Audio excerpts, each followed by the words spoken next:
Greetings, fellow Empyreans. I'm Ashtarothi, and this is Mithra's Gate, a chronicle about EVE Online by CCP. It can be found on the universe.eveonline.com website. It is actually, as of when this is recording, I believe the last chronicle to have been released. It was released about 4 years ago. It is connected to the Sorial Flame skin in-game for Dramiels. Basically, anybody who bought the Sorial Flame skin when it was available on the Nest store also received the PDF in a mail. Like, I think either real-life mail or in-game mail. I don't remember. But that's where this chronicle originally came from. But now it's been moved on to the major universe website, the lore portal. So here we go. We'll see how well my pronunciations are. As Kalsiba woke up, a faint burning smell and a ringing in his ears first alerted him that something was wrong. Realizing through his waking confusion that not only was he sitting upright, but also couldn't move, Kalsiba began to understand that he is no longer in the fortified dwelling hidden on the edge of the curse region. He tried opening his eyes. No good. Something was preventing him from any deliberate use of his muscles. He was functionally paralyzed. "He's awake," a female, otherwise neutral voice came from somewhere close behind Kalsiba. "All vitals are in the green." The speaker was evidently some kind of medtech. Kalsiba guessed that a nerve blocker had been applied before waking him. "Very good. You may relax the blocker's effects above, the shoulders, I think." The second voice was quite different from the first. Apparently male, this speaker sounded quite relaxed in contrast to the first speaker's terse neutrality. For all that, it was a hard edge of unmistakable authority to his voice. Clearly, this person was in charge here. Kalsiba felt a faint sensation like a release of pressure in his lower neck and could suddenly move his head around. With the swiftness of the release, he involuntarily opened his eyes, even as his head lolled forward before he caught its movement. The first thing he saw was the edge of the table that the chair he was sitting on was facing. As he raised his head, blinking away the last lingering fuzziness of sleep, he saw that a hooded figure was seated in the shadows on the other side of the table. "I think that will be all for now. You may go." The figure seated in front of him was speaking to the person behind Kalsiba. I'll be next door then." A shuffling sound, footsteps, and then the sound of a door unlocking and opening in a smooth sequence that implied an electromechanism. Another couple of steps and the door closed and locked behind the person that had just left. Kalsiba had tried to look around, but only the muscles of his neck and above responded, constraining him to look to one side and then the other. The room was quite dim, apart from a pale, soft light that shone down from a lamp suspended just above the head height over the table. He looked at the figure sat in the shadows and saw the light glint off his captor's eyes as they cocked their head to one side. "Well, I'm sure you're wondering what this is all about," said the figure as he straightened up and leaned further forward into the pale circle of light. Within the folds of the hood was a face that was covered by a breather mask from the nose down. The eyes were very dark, seemingly black in the dimness, and narrowed as if their owner was deep in thought. Kalsiba reviewed his options, decided he had little choice, and steeled himself. He took a quick breath, closed his eyes, and ran through a mnemonic sequence mentally. He frowned. Nothing seemed to be happening to him. A chuckle from his captor interrupted him as Kalsiba opened his eyes to look at the masked figure sitting opposite of him. "I think perhaps that we should get the formalities out of the way so that we can proceed without any illusions on your part," said the hooded man, his voice tinged with amusement. "You are Eric Kalsiba, known under various other names at various times and places. Most pertinently for today's discussion, until some time ago, you went under the alias Rezwan and was apparently a member of the pirate gang known as Sorial's Flame. Of course, we both know that wasn't quite the truth, don't we?"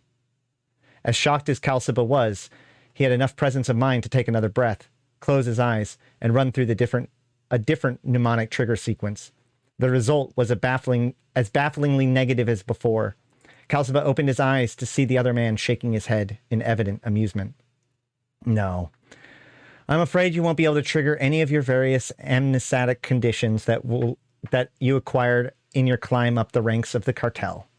Let me also disabuse you of the idea of activating a suicide failsafe you might have embedded in your nervous system somewhere.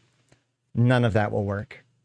The masked figure sat back and gestured airily with his right hand around the room. As you've probably realized, we have access to considerable resources here. You have quite the melody of chemicals and nanotech coursing through your veins. But I'll draw attention to 3 specific substances. First, you have been dosed with the standard but powerful anticonvulsant.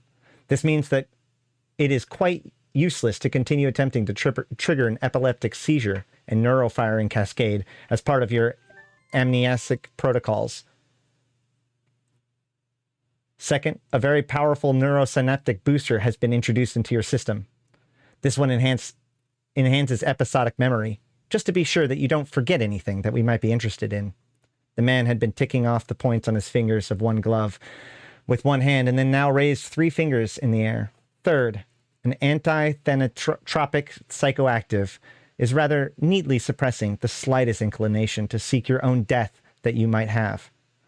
While we don't have time to neutralize the various means by which you might commit suicide, we can block the impulse very satisfactorily.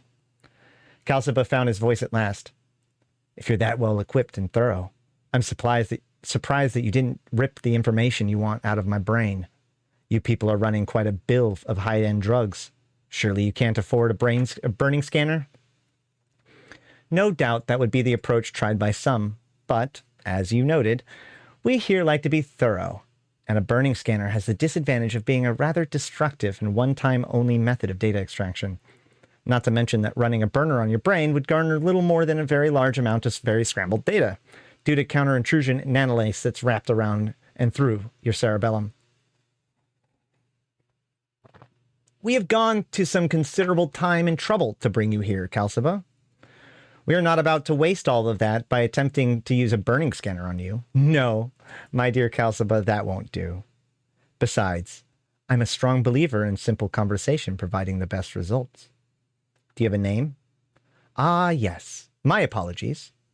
Call me Narasaf. Narasaf. Uh-huh. Well, Narasaf, do you really think I'm going to tell you anything? Anything at all? Narasaf cocked his head slightly and appeared to reflect a moment before replying.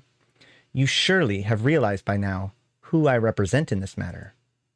Surely that is clear? In fact, the possibility that this Narasaf was hinting at had crossed Calciba's mind already, much to his discomfort, but he wasn't about to let his captor know that. You could be working for anyone. What's to say this isn't a DED holdings facility, maybe a Sorrow black site? You could be a Freddy or a Botherer. You could be a Guri. You could be a damned to the hell Sancha for all that matters. Narasaf registered Calciba silently. Narasaf regarded Calciba silently for a moment. Then he leaned forward and folded his gloved hands together on the table before quietly saying, Oriel Seraphim Io Potesta. Calciba felt himself mentally reel, and for a moment he would fall forward out of his chair. He feared he would fall forward out of his chair, perhaps saved only by the continuing paralysis of his body below his neck. Now, said Narasaf, tell me about Mithra's Gate. Mithra's Gate is a sun grazer. It's a comet, one of those that swings in a very close to a primary star out of the high orbit in their system. Sariel had information about it. It is an old legend in the cartel because of where it appears. But you know that, right?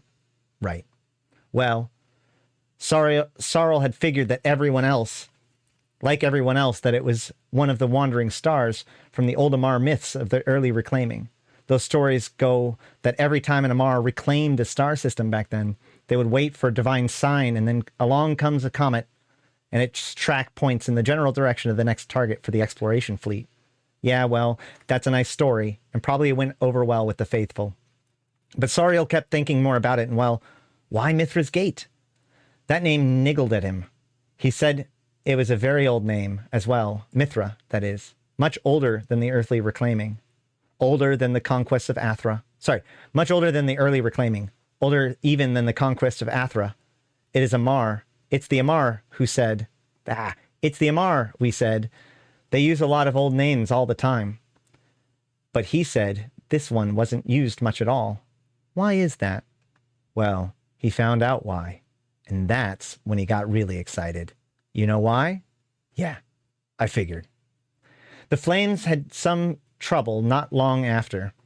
Had to deal with it, and we didn't hear him talk about Mithra's Gate for a while. But he'd been digging into it quietly. I think he grokked that the Flames were uneasy about it. We might not have been cartel anymore, but still, you learn to respect that kind of thing. And you remember the lesson even after you've left the cartel behind you. Anyway, despite that we found it. Well, he found it.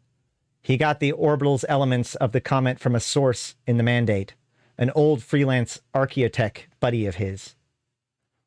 That was it. Sariel insisted on going and needed a team. There were 13 of us, pilots, archaeotechs, and some ground muscle. We took 4 Dramiels and a wreath along, pretty standard crew for a pick and strip operation. Mithra's Gate was way up towards the top of its orbit. It still is. It's been there for years before it swings back towards its primary. The orbital inclination is something like 50 degrees. Well, we made fine time. We force-locked the warp drives onto celestial coordinates on the orbital path close enough to where the comet was. Got up there, Dramies, wreath and all. It was a burn after the comet for the final stretch. It didn't take long. Well, not for Sariel and me. We took our Dramiels ahead and left the other 2 with the wreath, just to be safe. Approaching a comet on full burn should be a show, right? Yeah, not so much when it's over 100 AU away from the primary. That ball of ice and rock is frozen solid up here. No outgassing. Sariel, though, he put on his own show. He was excited. He fired up the plasma torches on his Drammy's tusks. Nobody to see them but us. He always was a bit loco, though. We all liked using the burners to put the fear on and distract rubes, but he liked to fire them up just for the sport. Well, anyway, we caught up with the snowball soon enough. Except, of course, it wasn't just a snowball. Oh, sure, it was a comet. A pretty big one, but a comet. At least, it seemed likely it was, originally, a standard comet in a sun-grazer orbit.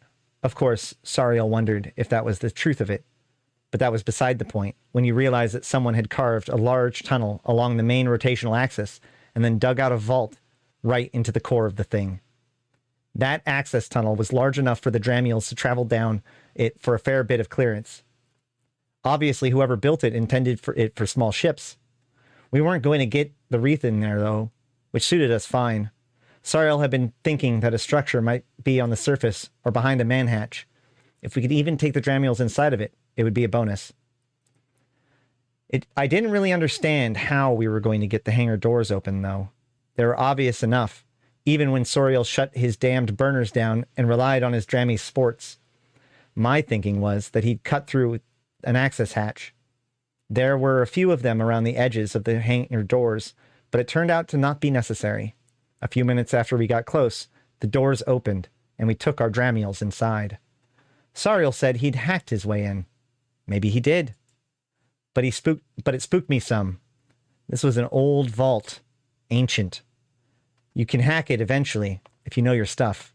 But he had the doors open in a few minutes. It didn't sit right with me. Narasef held up a hand to pause Kalsaba's account. You say Sariel had the main doors open within minutes? Yeah.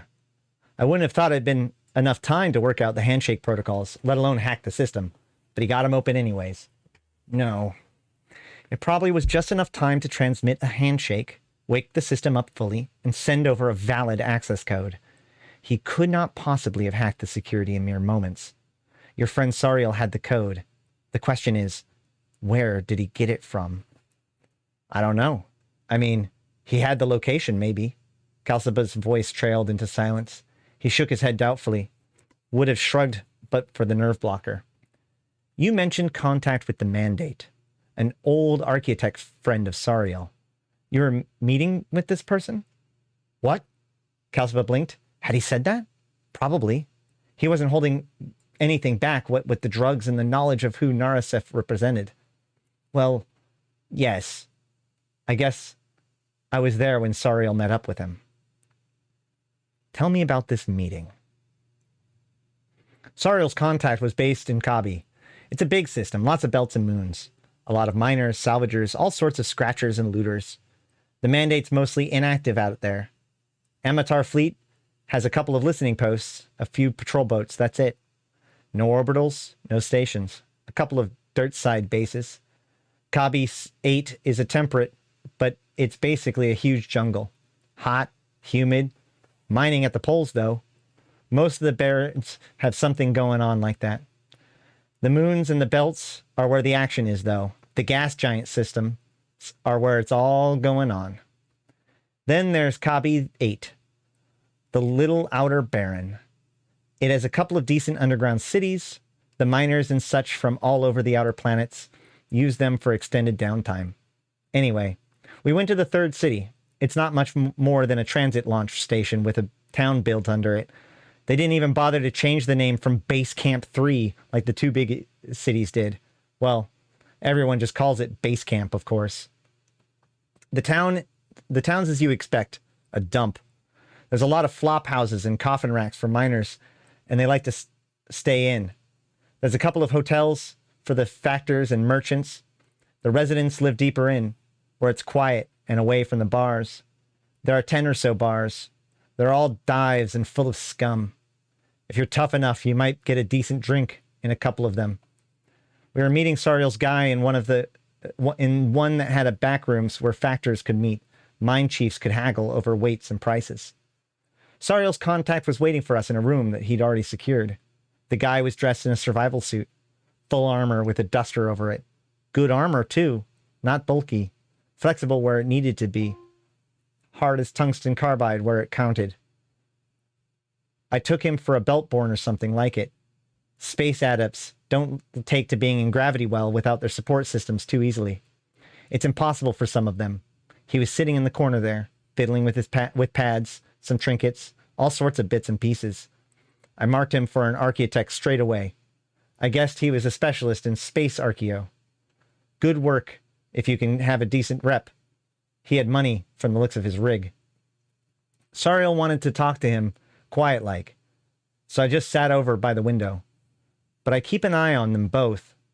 I could see that they were arguing about something. Nothing heated, though. It sounded and looked a lot more like haggling. The architect swapped a data strip for a bit of black tech I knew that Sariel had pulled out of a dead rogue hive a while back. Sariel asked for the architect a couple of questions. Well, I knew Sariel wasn't happy with the answers, but the guy was shaking his head. Then Sariel pulls out a trinary laminar cryst chip. I had to hold myself down. Trinary laminar will go for millions on the black market. The architect just looked at Sariel, holding the Christ chip under his nose for a second. Then he picks up something. I couldn't see properly from where I was. A couple of trinkets or something. He throws them onto a flat dish he's got on one side. Then he nods, takes up the Christ chip, holds it into the light, and puts it on the dish. I saw him pick his trinkets up and kind of fiddle with them in one hand for a minute. Then he picks up the trinary laminar back up and gives it to Sariel. Then we left, in a hurry. When Kalsuba finished his account of the meeting on Kabi 8, Narasef drummed his fingers of his right hand on the surface of the table for a span of seconds. You mentioned some trinkets that Sariel Contact was playing with. You didn't see clearly, but if you had to guess what they were, or if they even reminded you of something, what would it be? Well, began Kalsuba slowly, I suppose that they reminded me of something I've seen in Nikuni clubs now that you press me. There's a game they play, for money. You know what the Nikuni are like. I've seen them play it. Maybe some of the Kaldari guys play a game where they throw these counters around. I don't bother with it. Cards are more my speed. Or maybe a little cutout clash. Narasaf slowly nodded to himself and said nothing more for a few minutes. Well, I think we've heard enough about this Archaeotech. Back to Mithra's gate. You got inside? What then? We landed the Drammies under the manual thrust. Whatever hacking, maybe codes, Sariel had used got us in the door and through the hangar locks, but that was it. I guess the landing pads had plenty of guidance and auto-nav tech built in, but none of it was working. Of course, there weren't any ships in there, not even a shuttle. Nobody gets that lucky. Whatever anyone tells you at 5 bars later and 2 hours from dawn. Well, we were a team of 4 to start with. Sariel and me, Palasi, our best Archaeotech, had come in on Sariel's ship. I had Lassell, one of the combat engineers, with me. The rest were back with the Wreath, and we'd calmed the other Dramules to ferry them in. Internal doors kept working as we poked around, so we made our way deeper in. Lassell wasn't happy about the pace we made, but Sariel wanted to hustle. He had the idea that there was something important in there. I thought it was probably right. The whole place had the feel of a standby facility of some kind. Couldn't figure out the era, though. It felt old. But someone had used it relatively recently. There was a lot of adapted tech engineered on top of the original build. This new stuff was Third Empire. You couldn't mistake it. The substructure and facility tech was harder to place. Of course, the probability was that some of the faction of Second Empire Jove. The probability was that it was some faction of Second Empire Jove. Definitely not one of the main factions. Had to be pre-collapse in some way. We assumed someone from the Third Empire had tracked the place down. Maybe found a reference in some surviving records. Then came out here and took whatever was useful to them. I doubted that we'd find much that was really valuable. The third stuff that was bolted on was mostly power and environmental tech. Almost all of it was standard tech that the Directorate or Society had shared a long time ago. Some bits we could salvage for good money, though. Sariel was sure we'd find something worth our while. He had our team of 4 going in and down to the core, while the others were still ferrying in. The deeper that we got, the more things were missing from the original build. Looked to me like a lot of data storage and processing hardware had been pulled. No surprise. The Third Empire had always gone hard after that kind of thing in the archaeo sites that they'd located. There was some very strange manufacturing and power rigging in place. It was original stuff. Some pieces were taken out of the setups, probably local processors and storage. We got to the central facility hub after a couple of hours. The rest of the crew were in the hangars and taking it slow from there. Sloppy logistics. 2 groups bunched up at either end with no runners or stringers in between. Lassell was close to pitching a fit by now, but Palasi was full on with Sariel. Kept talking about it being a kind of biotech facility, but industrial. Not a research lab or anything. This place had a lot of nanofab capacity from the look of it. Some very weird nanofabs, but still heavy duty and backed with lots of power generation. All dead without the processors and fuel cores, though. Yeah, they seem to have been pulled too, far as we could tell. Then we got to the morgue. Well, more like it was a bank or library. Sariel thought so at first. No bodies, but a lot of coffin capsules racked all the way up 3 walls of that place. It was big, hexagonal plan, 2 entrances, a whole wall filled with biotech and huge nanofabs, and 3 walls of empty coffins. And then there was the thing in the center of the room. The back wall was a clone bank printing fab, had receptacles for running off 3 banks at the time, full rigs in triplex. Could obviously print anything from the bones to a synth synaptic gel brain or some equivalent. Some pieces were missing, of course. Palasi thought all of the cyber implanting gear had been stripped out, and these base pillars were empty. Data stores and processing taken again. But so what? The thing in the center, man. A quantum entangled 4 helium engine with tripled outputs just sitting there. The mother load. More than the mother load. Steal enough QE4 helium and you'd be a billionaire. Maybe better. But if you have a QE4 helium engine and you're not just a trillionaire, you're a power. True independence. And this thing was small. I mean, QE facilities are big, dedicated orbitals with fab bunkers. We couldn't take this with us. Lascelles wondered why it had been left behind. Sariel and Pelassi didn't care about that. But I thought Lascelles had a point. It was ancient tech and it looked intact. The thing still has all of its storage and processing. When you took a look inside, you could see why it hadn't been stripped. The storage was biotech, synth synaptic, or maybe even cultured. You couldn't pull it out without destroying it. I looked at the output arrays too. Honestly, I didn't like what I saw. I think it was designed to implant the QE4 using a helium using nano-adapted biotech. Fact is, I think it was a transfer setup. I think the whole place was basically a transit station for moving people around using QE transfers, moving personalities around. And it was a way beyond us. Sariel decided we'd take the engine out of there. It could be uncoupled from the substructure. But I wondered why it had been left in place. Did you keep wondering? Narasif leaned forward to stare into Calciba's eyes. Yeah, no. When I saw the data conduits and couplings were intact all the way down, I pretty much didn't wonder anymore. There were vaults down there, left alone. Probably a lot of stuff deeper in had been left alone. Maybe the whole FTL transfer system was still intact.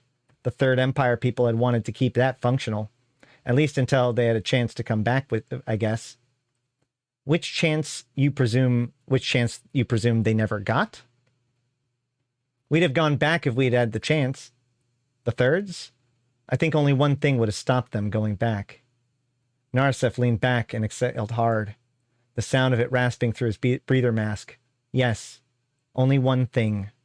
One way or the other. But you didn't get the chance either, did you? Calciba grimaced. No. No, we didn't get the chance. With the whole crew down there, we managed the job easily enough. The couplings on the QE engine were straightforward. A rig, some muscle, and a grav sled did the rest. We loaded the engine into a thrust box. From there, it was just a case of sending it out for the wreath to pick up. We stripped out whatever else looked like it would fit into our thrust boxes and into the frigate's holds. And then we got out of there. Where did we go? Yeah, well, we shipped out of there real quick.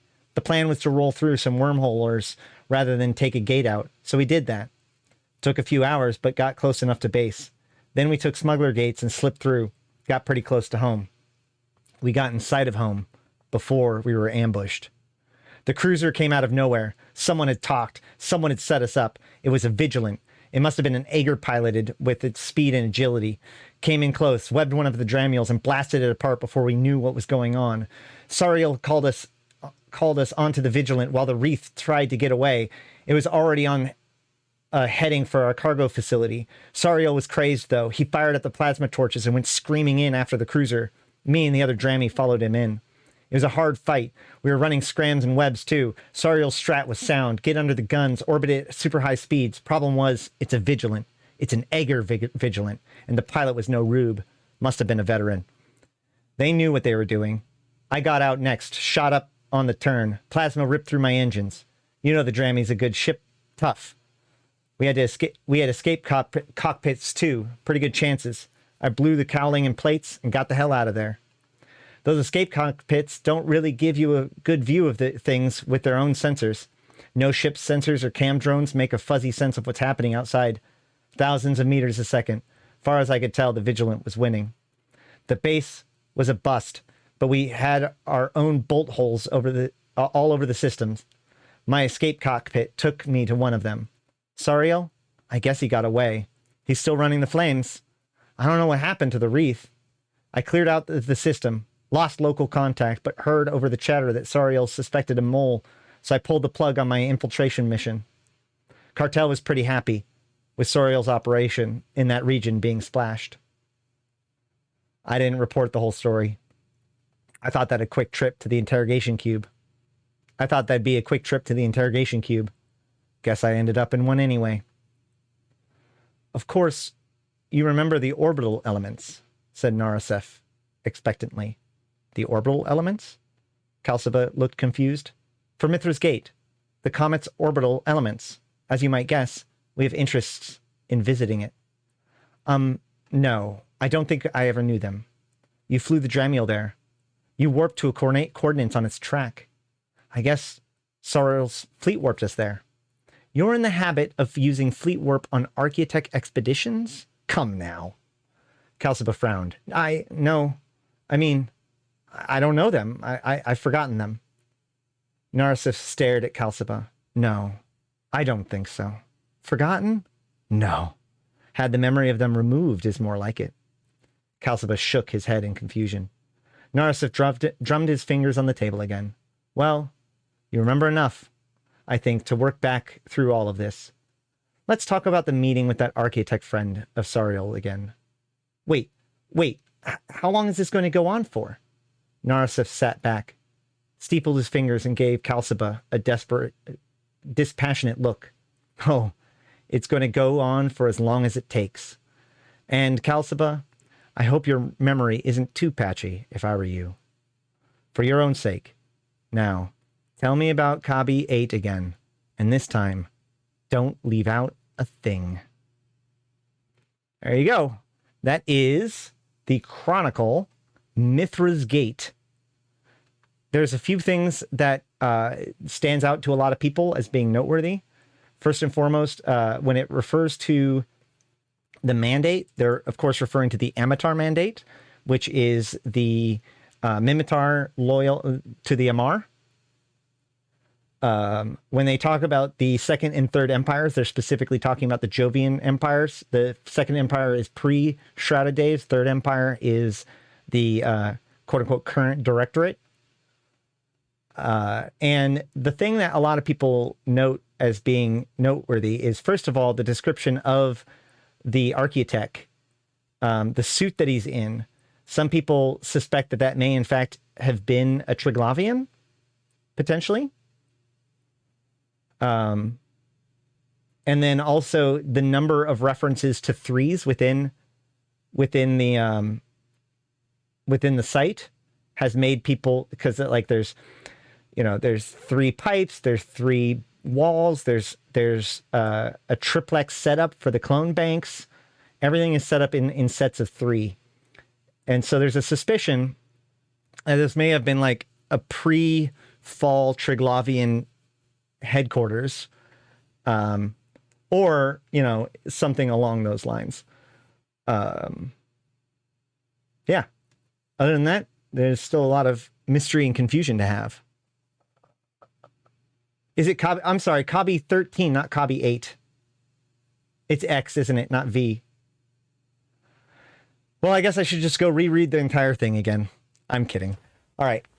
This is, if you're watching this on YouTube, please like, comment, and subscribe. There is a playlist for all of the chronicles that I have read, and there's also a playlist for the Precursor Crisis videos, all of the videos that CCP and Arataka Research Consortium has released in regards to the Precursor Crisis, the Triglavians and Drifters, there's the Precursor Crisis document that has all this all the information about the precursors as well. But until next time, I've been Ashrathi. Thank you for watching, and I'll see you in space.